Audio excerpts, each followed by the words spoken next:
Hello everyone, আসসালামু আলাইকুম। কেমন আছেন সবাই? আশা করি সবাই ভালো আছেন, সুস্থ আছেন। আলহামদুলিল্লাহ আমরাও ভালো আছি। তো প্রচুর পরিমাণ ঠান্ডা লাগছে, কষ্ট হচ্ছে দম নিতে আমার, আর নাকি কোনো ঘ্রাণ বাতাস পাচ্ছি না। এর জন্য হচ্ছে এখানে আমি ভাতের চাল আর হচ্ছে পোলার চাল ভিজিয়ে তারপরে পানি ঝরিয়ে নিচ্ছি।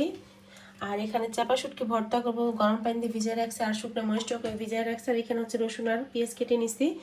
চাপা শুটকির ভর্তা করবার হচ্ছে এই যে চিতই পিঠা বানাবো, ঝাল ঝাল করে খাবার হচ্ছে সরিষা ভর্তা করব। তো আগে হচ্ছে চালটাকে ব্লেন্ডার করি, তারপর হচ্ছে এটাকে ভেজে নিই। পেঁয়াজ রসুন এই যে ভেজে নিচ্ছি। পেঁয়াজ রসুন ভাজা হয়ে গেছে, এখন এখানে আমি হচ্ছে চাপা শুটকিটাকেও দিয়ে ভেজে নেব।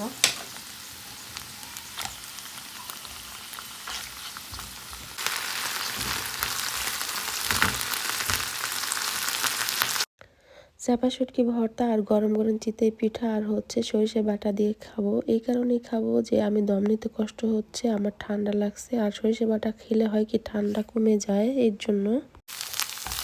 পেঁয়াজ রসুন আর হচ্ছে মাছ ভালো করে ভেজে নেওয়া হয়ে গেছে, এখন হচ্ছে ভর্তাটা আমি রেডি করে নেব। আমি এখানে এই যে চাপা শুটকিটা রেডি করে নিছি, এখানে হচ্ছে আমি ব্লেন্ডার করে নিছি। আর এই পাশটাতে একটু পেঁয়াজ, এখানে যে ভর্তাটা রেডি করে নিছি আমি ব্লেন্ডার করে নিছি, আর এই পাশটাকে একটু পেঁয়াজ দিয়ে দিছি। পেঁয়াজের সাথে হচ্ছে আমি এই শুটকি ভর্তাটাকে মিশিয়ে নেব, তাহলে খেতে বেশি মজা হবে। তো এখন এই যে পেঁয়াজের সাথে হচ্ছে ভর্তাটাকে আমি মিশিয়ে নেব। প্রচুর পরিমাণ মরিচ দিছি, তো যার কারণে হচ্ছে গল্প করে নিছি হাতে। এইভাবে করে ভর্তা মেখে যদি আবার ছেলেকে ধরি, ছেলের অবস্থা খারাপ হয়ে যাবে। এই যে ভর্তাটা কিন্তু রেডি।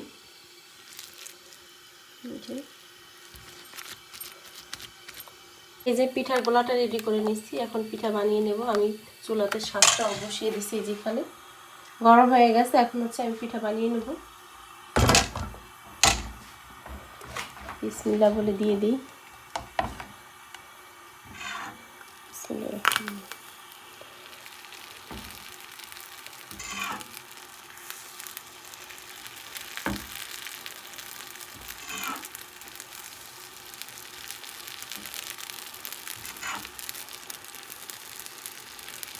জানি না পিঠা কেমন হবে আজকে, কারণ হচ্ছে আমি ফার্স্ট টাইম পোলাওর চাল দিয়ে হচ্ছে চিতই পিঠা বানাচ্ছি, বুঝতেছি না কেমন হবে।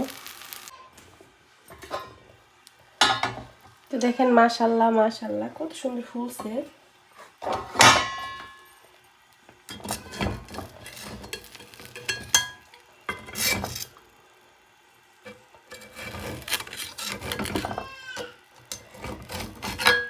খুব সুন্দর হয়েছে কিন্তু। এই যে গরম, তো এই যে পিঠাগুলো হয়ে গেছে। আর এখানে সরিষা ভর্তা করছিলাম, একটু খাইছি, আমার নাক দিয়ে অলরেডি পানি পড়তেছে এখন। সরিষা খাওয়ার সাথে সাথে নাকটা খুলে গেছে, খুব ভালো লাগতেছে। আর ঝাল ঝাল করে ভর্তাটা যা হয়েছে না, জাস্ট ওয়াও, মাশাল্লাহ। ভর্তাটা সেই মজা হয়েছে, কি বলবো আপনাদের। আর এই দেখেন কত সুন্দর হয়েছে আমার পিঠাগুলো, দেখছেন ফুলকো ফুলকো, খুব সুন্দর হয়েছে না?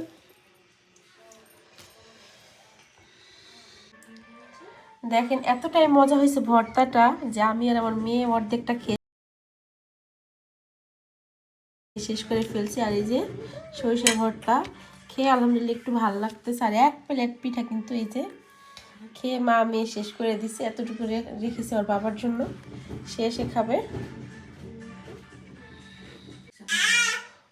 তো ভিডিওটি কেমন লাগলো সবাই অবশ্যই কমেন্টে লিখে জানাবেন। আর এভাবে করে সবাই হচ্ছে ঠান্ডা লাগলে সরিষা ভর্তা করে পিঠা বানিয়ে খাবেন, তাহলে দেখবেন ঠান্ডা কমে যাবে, তাহলে আপনাদের আর মেডিসিন নিতে হবে না। সবাই ভালো থাকবেন, সুস্থ থাকবেন। আল্লাহ হাফেজ।